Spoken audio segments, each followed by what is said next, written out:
ಎಲ್ರಿಗೂ ನಮಸ್ಕಾರ. ನಾನು ನಿಮ್ಮ ಪ್ರೀತಿಯ ಸುರೇಶ್ ತಳಬಿಡಿ. ಇವತ್ತು ನಾನು ಒಂದು ಕವನ ಸಂಕಲನದ ಬಗ್ಗೆ ಮಾತನಾಡಲಿದ್ದೇನೆ. ನಮ್ಮ ಭಾಗದ ಅತ್ಯಂತ ದೈತ್ಯ ಶಕ್ತಿ ಇದೆ ಸಾಹಿತ್ಯಕ್ಕೆ. ಆ ಒಂದು ಸಾಹಿತ್ಯದ ನೆಲೆಯಲ್ಲಿ ಬಂದಂಥ ಒಬ್ಬ ಕವಯಿತ್ರಿ, ಅವರ ಹೆಸರು ಶ್ರೀಮತಿ ಸುರಯ್ಯ ಬೇಗಂ ಹಾದಿಮನಿ. ಸುರಯ್ಯ ಬೇಗಂ ಹಾದಿಮನಿಯವರು ತಮ್ಮ ಒಂದು ಕಾವ್ಯ ಪ್ರತಿಭಾಶಕ್ತಿಯ ಮೂಲಕ ಅದ್ಭುತವಾದ ಕಲ್ಪನೆಗಳನ್ನು, ಅನನ್ಯ ಭಾವನೆಗಳನ್ನು, ಅನಂತ ಪ್ರೀತಿ ವಾತ್ಸಲ್ಯಗಳನ್ನು, ಅಮೂರ್ತ ಕಲ್ಪನೆಗಳನ್ನು,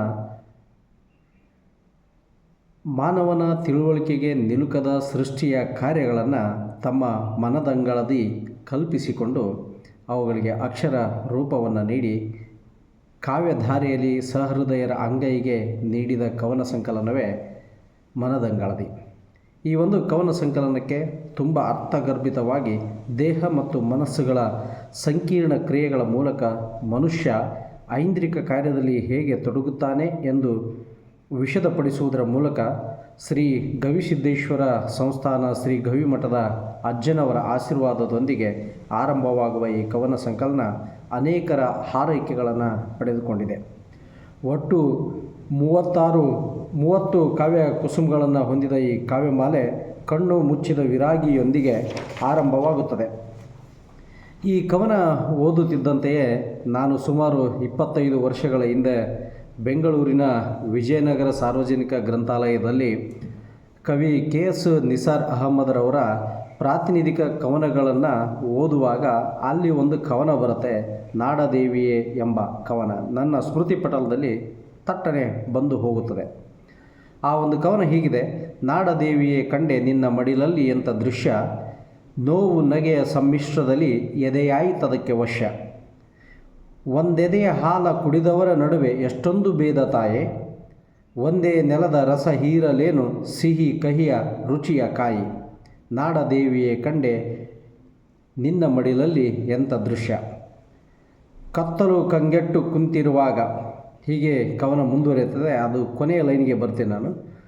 ಸಂಸ್ಕಾರವಿಲ್ಲ ಹೆಣಕೆಂದು ತಲೆಗೆ ಕೈಹೊತ್ತ ಬಡವನೊಬ್ಬ, ಸಂಸ್ಕಾರವಿಲ್ಲ ಹೆಣಕೆಂದು ತಲೆಗೆ ಕೈಹೊತ್ತ ಬಡವನೊಬ್ಬ, ಇನ್ನೊಬ್ಬ ತಾನು ಆಚರಿಸುತ್ತಿರುವ ವೈಭವದ ಹುಟ್ಟು ಹಬ್ಬ, ನಾಡದೇವಿಯೇ ಕಂಡೆ ನಿನ್ನ ಮಡಿಲಲ್ಲಿ ಎಂಥ ದೃಶ್ಯ, ನೋವು ನಗೆಯ ಸಮ್ಮಿಶ್ರದಲ್ಲಿ ಎದೆಯಾಯಿತದಕ್ಕೆ ವಶ. ಒಬ್ಬ ಬಡವ ಹೆಣಕ್ಕೆ ಸಂಸ್ಕಾರ ನೀಡಲಿಕ್ಕೆ ಹಣ ಇಲ್ಲ, ತಲೆಗೆ ಕೈ ಹಚ್ಕೊಂಡು ಚಿಂತೆ ಮಾಡ್ತಾ ಇರಬೇಕಾದ್ರೆ ಪಕ್ಕದಲ್ಲಿ ಮತ್ತೊಬ್ಬ ಅತ್ಯಂತ ವೈಭವದಿಂದ ತನ್ನ ಹುಟ್ಟು ಹಬ್ಬವನ್ನು ಆಚರಣೆ ಮಾಡ್ಕೋತಾ ಇರ್ತಾನೆ. ಇಂಥ ಒಂದು ದೃಶ್ಯ ನಾವು ನಾಡಿನಲ್ಲಿ ಕಾಣ್ತೀವಿ. KS ನಿಸಾರ್ ಅಹಮದ್ರವರ ಕವನದಲ್ಲಿ ಅವರ ಒಂದು ತಲ್ಲಣ, ಸಾಮಾಜಿಕ ತಲ್ಲಣ ಏನಿದೆ ಅದು ವೇದ್ಯ ಆಗುತ್ತೆ. ಅಂಥದ್ದೇ ಒಂದು ತಲ್ಲಣ ಹಾದಿಮನಿಯವರು ಬರೆದಿರ್ತಕ್ಕಂಥ ವಿರಾಗಿ, ಕಣ್ಣು ಮುಚ್ಚಿದ ವಿರಾಗಿ ಕವನದಲ್ಲಿ ನಮಗೆ ಆ ಧ್ವನಿ ಮತ್ತೆ ಪ್ರತಿನಿಧಿಸುತ್ತೆ. ಬತ್ತಿದ ಎದೆಯಲ್ಲಿ ಹಾಲು ಹೀರಿ ಹೀರಿ ಹಸಿವಿನಿಂದ ಸತ್ತು ಹೋದ ಕೂಸನ್ನು ಕಂಡ ವಿರಾಗಿ ಇನ್ನೊಂದೆಡೆ ಸಂಭ್ರಮದಿಂದ ಯಾವುದಕ್ಕೋ ಹಾಲಿನ ಅಭಿಷೇಕವ ಮಾಡಿ ವ್ಯರ್ಥ ಮಾಡುವ ದೃಶ್ಯ. ಈ ಎರಡು ದೃಶ್ಯವನ್ನು ಕಂಡಂಥ ವಿರಾಗಿ ಅತ್ಯಂತ ನೋವಿನಿಂದ ಕಣ್ಣನ್ನು ಮುಚ್ಚುತ್ತಾನೆ. ಇದು ನಿಜಕ್ಕೂ ಮನ ಕಲುಕುವಂಥ ದೃಶ್ಯ. ಇಂಥ ಒಂದು ದೃಶ್ಯವನ್ನು ಆರಂಭದ ಕವಿತೆಯಲ್ಲಿಯೇ ಹಾದಿಮನಿಯವರು ನಮಗೆ ನೀಡ್ತಾರೆ.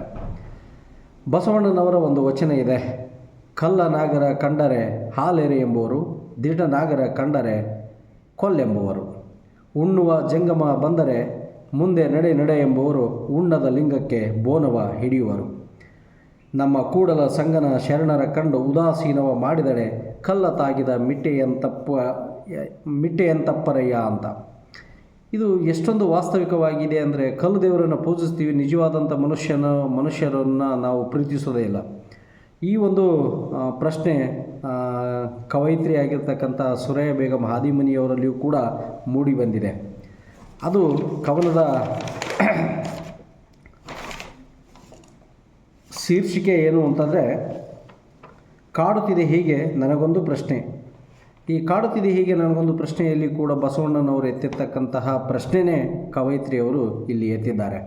ಇಂಥ ಅನೇಕ ಕವನಗಳು ಇನ್ನೂ ಇದ್ದಾವೆ.